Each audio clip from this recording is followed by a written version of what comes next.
Dracula by Bram Stoker, Chapter 7. Cutting from the Daily Graph, 8th August. Pasted in Mina Murray's journal, from a correspondent. Whitby. One of the greatest and suddenest storms on record has just been experienced here, with results both strange and unique. The weather had been somewhat sultry, but not to any degree uncommon in the month of August.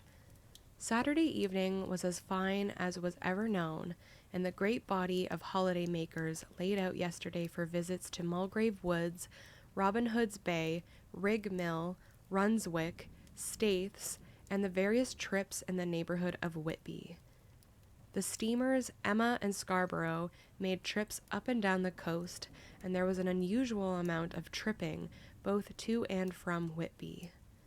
The day was unusually fine till the afternoon, when some of the gossips who frequent the East Cliff churchyard and from what commanding eminence watched the wide sweep of sea visible to the north and east called attention to a sudden show of mares' tails high in the sky to the northwest. The wind was then blowing from the southwest in the mild degree which in barometrical language is ranked number 2 light breeze. The Coast Guard on duty at once made report, and one old fisherman, who for more than half a century has kept watch on weather signs from the East Cliff, foretold in an emphatic manner the coming of a sudden storm. The approach of sunset was so very beautiful, so grand in its masses of splendidly colored clouds, that there was quite an assemblage on the walk along the cliff in the old churchyard to enjoy the beauty. Before the sun dipped below the black mass of Kettleness, standing boldly athwart the western sky, its downward way was marked by myriad clouds of every sunset color, flame, purple, pink, green, violet, and all the tints of gold, with here and there masses not large, but of seemingly absolute blackness, and all sorts of shapes, as well outlined as colossal silhouettes. The experience was not lost on the painters, and doubtless some of the sketches of the prelude to the great storm will grace the R.A. and R.I. walls in May next. More than one captain made up his mind then and there that his cobble or his mule, as they term the different classes of boats, would remain in the harbor till the storm had passed. The wind fell away entirely during the evening, and at midnight there was a dead calm, a sultry heat, and that prevailing intensity which, on the approach of thunder, affects persons of a sensitive nature. There were but few lights in sight at sea, for even the coasting steamers, which usually hug the shore so closely, kept well to seaward, and but few fishing boats were in sight. The only sail noticeable was a foreign schooner with all sails set, which was seemingly going westwards. The foolhardiness or ignorance of her officers was a prolific theme for comment whilst she remained in sight, and efforts were made to signal her to reduce sail in face of her danger. Before the night shut down, she was seen with sails idly flapping as she gently rolled on the undulating swell of the sea, as idle as a painted ship upon a painted ocean.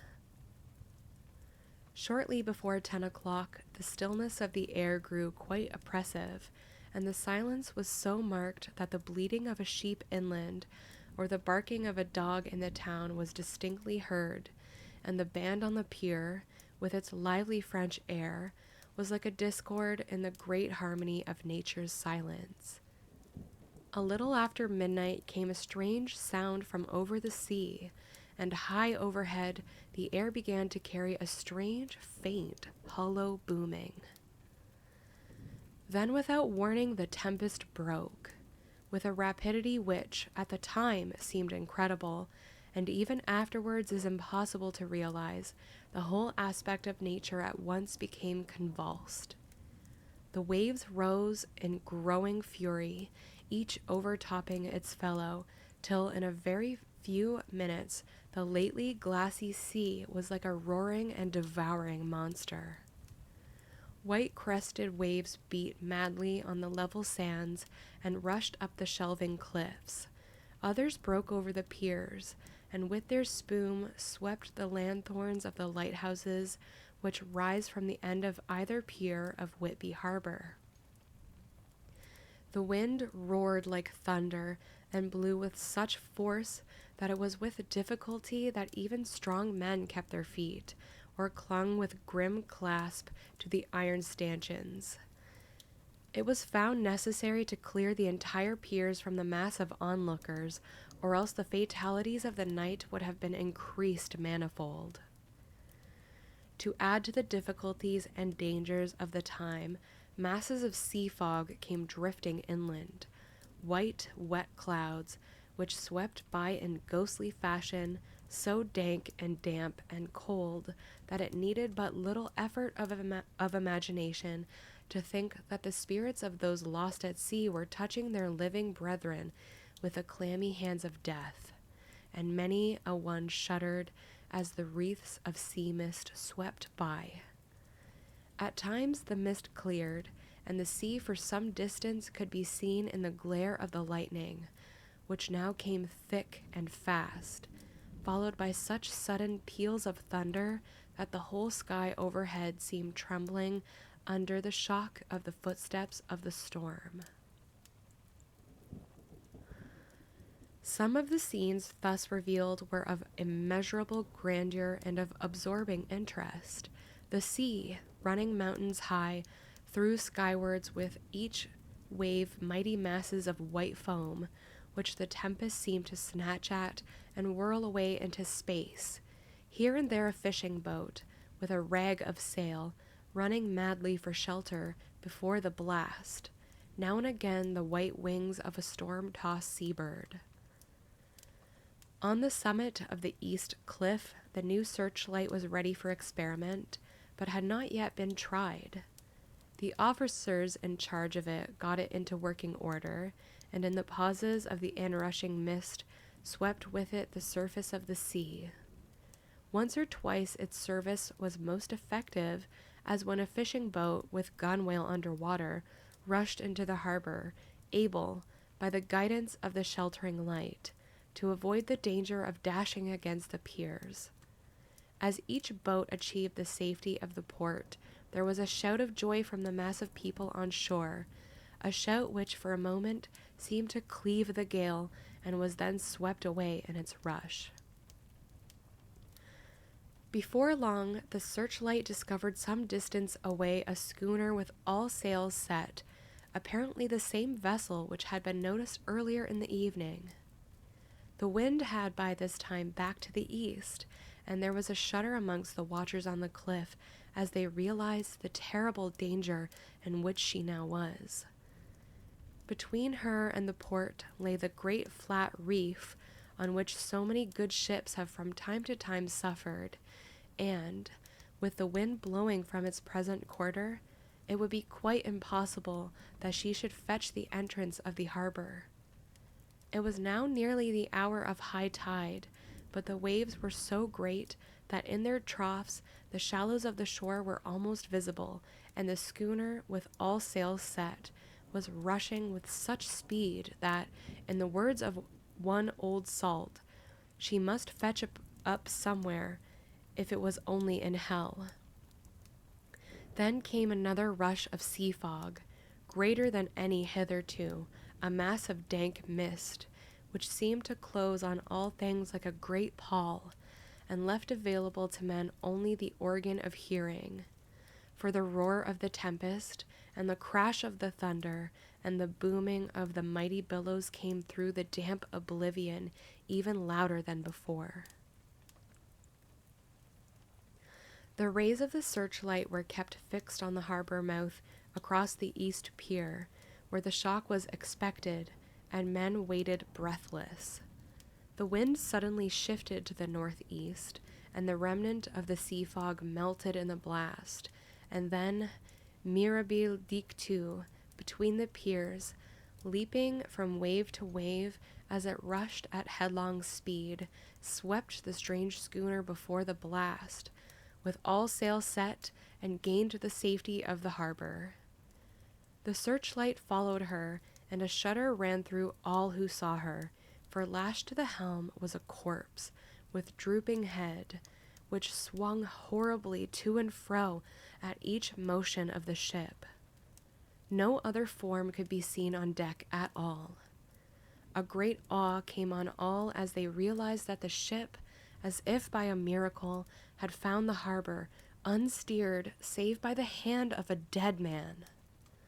However, all took place more quickly than it takes to write these words. The schooner paused not, but rushing across the harbor, pitched herself on that accumulation of sand and gravel washed by many tides and many storms into the southeast corner of the pier jutting under the east cliff, known locally as Tate Hill Pier. There was, of course, a considerable concussion as the vessel drove up on the sand heap. Every spar, rope, and stay was strained, and some of the top hammer came crashing down. But, strangest of all, the very instant the shore was touched, an immense dog sprang up on deck from below, as if shot up by the concussion, and running forward, jumped from the bow on the sand. Making straight for the steep cliff where the churchyard hangs over the laneway to the east pier so steeply that some of the flat tombstones, thruffsteins, or throughstones, as they call them in the Whitby vernacular, actually project over where the sustaining cliff has fallen away. It disappeared in the darkness, which seemed intensified just beyond the focus of the searchlight.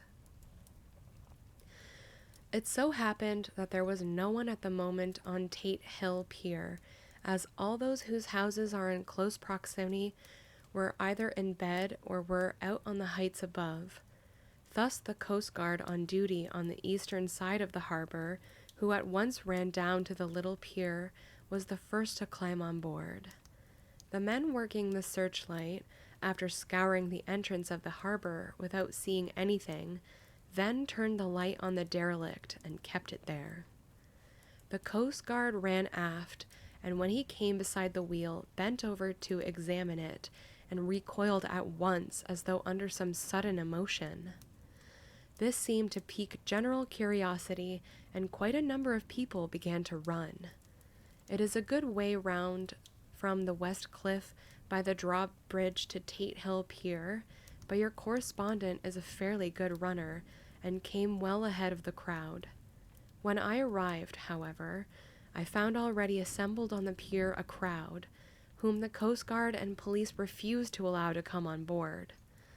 By the courtesy of the chief boatman, I was, as your correspondent, permitted to climb on deck, and was one of a small group who saw the dead seaman whilst actually lashed to the wheel. It was no wonder that the Coast Guard was surprised, or even awed, for not often can such a sight have been seen. The man was simply fastened by his hands, tied one over the other to a spoke of the wheel. Between the inner hand and the wood was a crucifix, the set of beads on which it was fastened being around both wrists and wheel, and all kept fast by the binding cords. The poor fellow may have been seated at one time, but the flapping and buffeting of the sails had worked through the rudder of the wheel and dragged him to and fro, so that the cords with which he was tied had cut the flesh to the bone. Accurate note was made of the state of things, and a doctor, Surgeon J.M. Caffin, of 33, East Elliot Place, who came immediately after me, declared, after making an examination, that the man must have been dead for quite 2 days. In his pocket was a bottle, carefully corked, empty save for a little roll of paper, which proved to be the addendum to the log.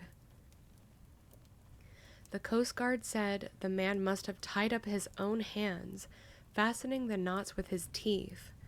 The fact that a Coast Guard was the first on board may save some complications later on in the Admiralty Court, for Coast Guards cannot claim the salvage which is the right of the first civilian entering on a derelict. Already, however, the legal tongues are wagging, and one young law student is loudly asserting that the rights of the owner are already completely sacrificed, his property being held in contravention of the statutes of Mortman, since the tiller as emblem ship is not proof of delegated possession and is held in a dead hand. It is needless to say that the dead steersman has been reverently removed from the place where he held his honorable watch and ward till death, a steadfastness as noble as that of the young Casabianca, and placed in the mortuary to await inquest. Already the sudden storm is passing, and its fierceness is abating. Crowds are scattering homeward, and the sky is beginning to redden over the Yorkshire wolds. I shall send, in time for your next issue, further details of the derelict ship which found her way so miraculously into harbor in the storm. Whitby, 9th August. The sequel to the strange arrival of the derelict in the storm last night is almost more startling than the thing itself.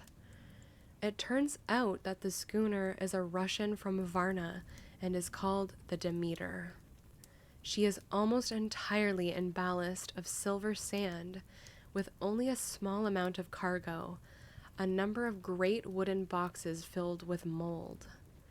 This cargo was consigned to a Whitby solicitor, Mr. S.F. Billington, of 7 The Crescent, who this morning went aboard and formally took possession of the goods consigned to him. The Russian consul, too, acting for the charter party, took formal possession of the ship and paid all harbor dues, etc. Nothing is talked about here today except the strange coincidence. The officials of the Board of Trade have been most exacting in seeing that every compliance has been made with existing regulations. As the matter is to be a 9 days' wonder, they are evidently determined that there shall be no cause of after complaint. A good deal of interest was abroad concerning the dog which landed when the ship struck, and more than a few of the members of the SPCA, which is very strong in Whitby, have tried to befriend the animal. To the general disappointment, however, it was not to be found. It seems to have disappeared entirely from the town. It may be that it was frightened and made its way onto the moors, where it is still hiding in terror. There are some who look with dread on such a possibility, lest later on it should in itself become a danger, for it is evidently a fierce brute. Early this morning a large dog, a half-bred mastiff belonging to a coal merchant close to Tate Hill Pier, was found dead in the roadway opposite to its master's yard. It had been fighting, and manifestly had had a savage opponent, for its throat was torn away, and its belly was slit open as if with a savage claw. Later, by the kindness of the Board of Trade Inspector, I have been permitted to look over the logbook of the Demeter, which was in order up to within 3 days, but contained nothing of special interest except as to facts of missing men. The greatest interest, however, is with regard to the paper found in the bottle, which was today produced at the inquest, and a more strange narrative than the two between them unfolded has not been my lot to come across. As there is no motive for concealment, I am permitted to use them, and accordingly send you a rescript, simply omitting technical details of seamanship and supercargo. It almost seems as though the captain had been seized with some kind of mania before he had got well into blue water, and that this had developed persistently throughout the voyage. Of course, my statement must be taken cum grano, since I am writing from the dictation of a clerk of the Russian consul, who kindly translated for me, time being short. Log of the Demeter. Varna to Whitby. Written 18th July. Things so strange happening that I shall keep accurate note henceforth till we land. On 6th July, we finished taking in cargo, silver sand, and boxes of earth. At noon set sail. East wind fresh. Crew 5 hands, 2 mates, cook, and myself, captain. On 11th July at dawn entered Bosphorus.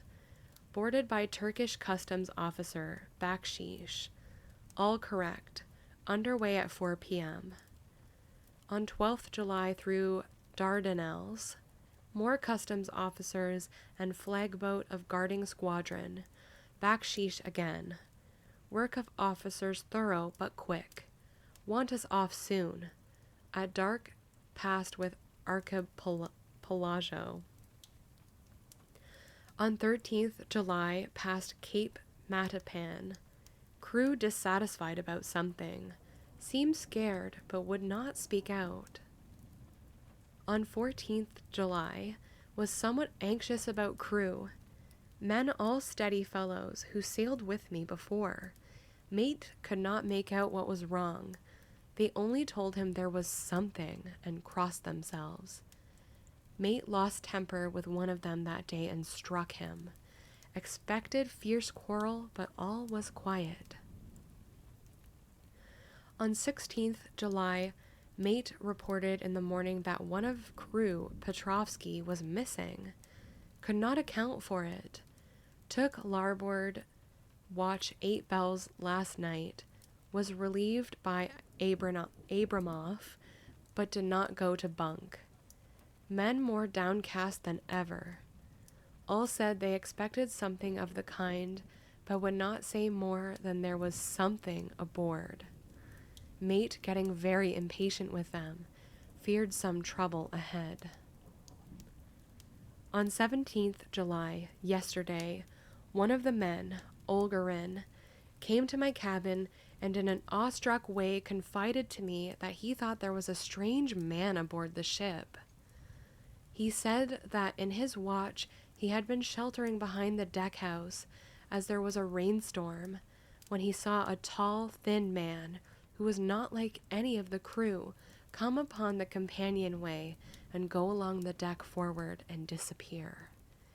He followed cautiously, but when he got to bows found no one, and the hatchways were all closed. He was in a panic of superstitious fear, and I am afraid the panic may spread. To allay it, I shall today search entire ship carefully from stem to stern. Later in the day, I got together the whole crew and told them, as they evidently thought there was someone in the ship, we would search from stem to stern. First mate angry, said it was folly, and to yield to such foolish ideas would demoralize the men. Said he would engage to keep them out of trouble with a handspike. I let him take the helm, whilst the rest began thorough search, all keeping abreast, with lanterns. We left no corner unsearched, and there were only the big wooden boxes. There were no odd corners where a man could hide. Men much relieved when search over, and went back to work cheerfully. First mate scowled, but said nothing. 22nd July. Rough weather last 3 days, and all hands busy with sails. No time to be frightened. Men seem to have forgotten their dread. Mate cheerful again, and all on good terms. Praised men for work in bad weather. Past Gibraltar and out through straits. All well. 24th July. There seems some doom over this ship. Already a hand short, and entering on the Bay of Biscay with wild weather ahead, and yet last night another man lost, disappeared. Like the first, he came off his watch and was not seen again. Men all in a panic of fear, sent a round robin asking to have double watch as they fear to be alone. Mate angry. Fear there will be some trouble as either he or the men will do some violence. 28th July. 4 days in hell, knocking about in a sort of maelstrom, and the wind a tempest. No sleep for any men all worn out. Hardly know how to set a watch, since no one fit to go on. Second mate volunteered to steer and watch, and let men snatch a few hours' sleep. Wind abating, seas still terrific, but feel them less as ship is steadier. 29th July. Another tragedy. Had single watch tonight as crew too tired to double. When morning watch came on deck, could find no one except steersman. Raised outcry and all came on deck. Thorough search, but no one found. Are now without second mate, and crew in a panic. Mate and I agreed to go armed henceforth, and wait for any sign of cause. 30th July. Last night. Rejoiced we are nearing England. Weather fine, all sails set. Retired, worn out, slept soundly. Awaked by mate telling me that both man of watch and steersman missing. Only self and mate and 2 hands left to work ship. 1st August. 2 days of fog, and not a sail sighted. Had hoped when in the English Channel to be able to signal for help or get in somewhere. Not having power to work sails, have to run before wind. Dare not lower, as could not raise them again. We seem to be drifting to some terrible doom. Mate now more demoralized than either of men. His stronger nature seems to have worked inwardly against himself. Men are beyond fear, working stolidly and patiently with minds made up to worst. They are Russian, he Romanian. 2nd August, midnight. Woke up from few minutes sleep by hearing a cry, seemingly outside my port. Could see nothing in fog. Rushed on deck and ran against mate. Tells me he heard cry and ran, but no sign of man on watch. 1 more gone. Lord help us. Mate says we must be past Straits of Dover, as in a moment of fog lifting he saw North Foreland, just as he heard the man cry out. If so, we are now off in the North Sea, and only God can guide us in the fog, which seems to move with us, and God seems to have deserted us. 3rd August. At midnight, I went to relieve the man at the wheel, and when I got to it, found no one there. The wind was steady, and as we ran before it, there was no yawing.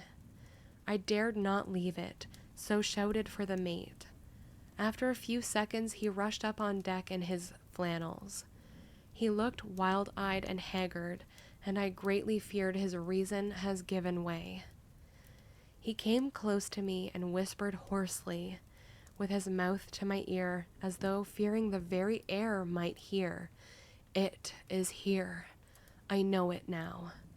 On the watch last night, I saw it, like a man, tall and thin and ghastly pale. It was in the bows and looking out. I crept behind it and gave it my knife, but the knife went through it, empty as the air. And as he spoke, he took his knife and drove it savagely into space. Then he went on, but it is here, and I'll find it. It is in the hold, perhaps in one of those boxes. I'll unscrew them one by one and see. You work the helm. And with a warning look and his finger on his lip, he went below. There was springing up a choppy wind, and I could not leave the helm. I saw him come out on deck again with a tool chest and a lantern, and go down the forward hatchway. He is mad, stark, raving mad, and it's no use my trying to stop him. He can't hurt those big boxes. They are invoiced as clay, and to pull them about is as harmless as a thing he can do. So here I stay and mind the helm and write these notes. I can only trust in God and wait till the fog clears. Then, if I can't steer to any harbor with the wind that is, I shall cut down sails and lie by and signal for help. It is nearly all over now, just as I was beginning to hope that the mate would come out calmer, for I heard him knocking away at something in the hold, and work is good for him. There came up the hatchway a sudden, startled scream, which made my blood run cold, and up on the deck he came as if shot from a gun, a raging madman, with his eyes rolling and his face convulsed with fear. Save me, he cried, and then looked round on the blanket of fog. His horror turned to despair, and in a steady voice he said, "You had better come too, Captain, before it is too late. He is there. I know the secret now. The sea will save me from him, and it is all that is left." Before I could say a word or move forward to seize him, he sprang on the bulwark and deliberately threw himself into the sea. I suppose I know the secret too now. It was that this madman who had got rid of the men one by one, and now he has followed them himself. God help me! How am I to account for all these horrors when I get to port? When I get to port? Will that ever be? 4th August. Still fog, which the sunrise cannot pierce. I know there is sunrise because I am a sailor. Why else I know not. I dared not go below. I dare not leave the helm. So here all night I stayed, and in the dimness of the night I saw it. Him! God forgive me, but the mate was right to jump overboard. It was better to die like a man. To die like a sailor in blue water no man can object. But I am captain, and I must not leave my ship.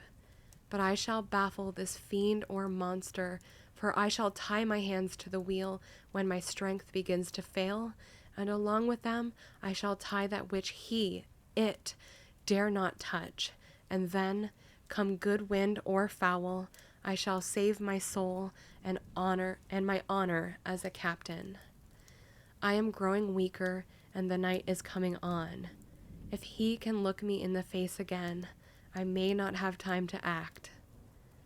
If we are wrecked, mayhap this bottle may be found, and those who find it may understand. If not, well, then all men shall know that I have been true to my trust.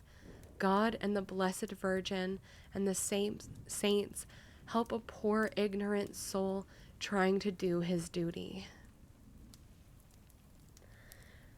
Of course the verdict was an open one. There is no evidence to adduce, and whether or not the man himself committed the murders there is now none to say. The folk here hold almost universally that the captain is simply a hero, and he is to be given a public funeral. Already it is arranged that his body is to be taken with a train of boats up the Esk for a piece, and then brought back to Tate Hill Pier and up the Abbey steps, for he is to be buried in the churchyard on the cliff. The owners of more than 100 boats have already given in their names as wishing to follow him to the grave. No trace has ever been found of the great dog, at which there is much mourning, for, with public opinion in its present state, he would, I believe, be adopted by the town. Tomorrow will see the funeral, and so will end this one more mystery of the sea.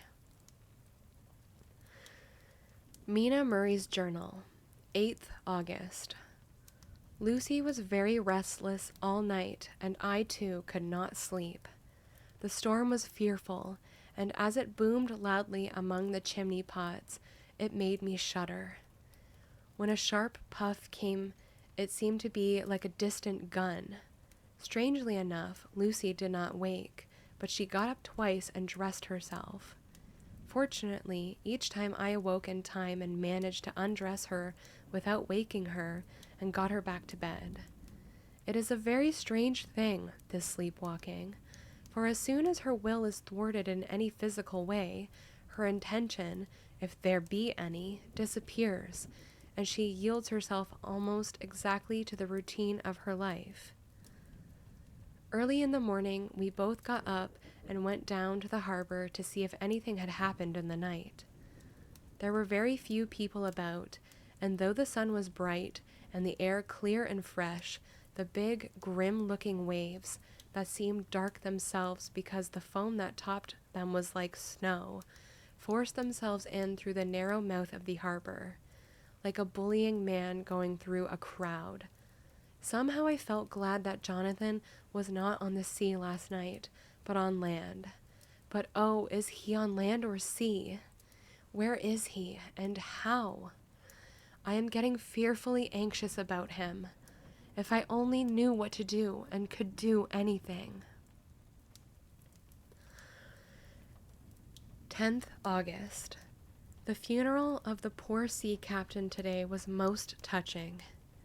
Every boat in the harbor seemed to be there, and the coffin was carried by captains all the way from Tate Hill Pier up to the churchyard. Lucy came with me, and we went early to our old seat, whilst the cortege of boats went up the river to the viaduct and came down again. We had a lovely view, and saw the procession nearly all the way. The poor fellow was laid to rest quite near our seat, so that we stood on it when the time came and saw everything. Poor Lucy seemed much upset. She was restless and uneasy all the time, and I cannot but think that her dreaming at night is telling on her. She is quite odd in one thing. She will not admit to me that there is any cause for restlessness, or if there be, she does not understand it herself. There is an additional cause in that poor old Mr. Swales was found dead this morning on our seat, his neck being broken. He had evidently, as the doctor said, fallen back in the seat in some sort of fright, for there was a look of fear and horror on his face that the men said made them shudder. Poor dear old man. Perhaps he had seen death with his dying eyes. Lucy is so sweet and sensitive that she feels influences more acutely than other people do. Just now she was quite upset by a little thing which I did not much heed, though I am myself very fond of animals. One of the men who came up here often to look for the boats was followed by his dog. The dog is always with him. They are both quiet persons, and I never saw the man angry, nor heard the dog bark. During the service, the dog would not come to its master, who was on the seat with us, but kept a few yards off, barking and howling. Its master spoke to it gently, and then harshly, and then angrily, but it would neither come nor cease to make a noise. It was in a sort of fury, with its eyes savage, and all its hairs bristling out like a cat's tail, when puss is on the warpath. Finally the man, too, got angry, and jumped down and kicked the dog, and then took it by the scruff of the neck, and half dragged and half threw it on the tombstone on which the seat is fixed. The moment it touched the stone, the poor thing became quiet, and fell all into a tremble. It did not try to get away, but crouched down, quivering and cowering, and was in such a pitiable state of terror that I tried, though without effect, to comfort it.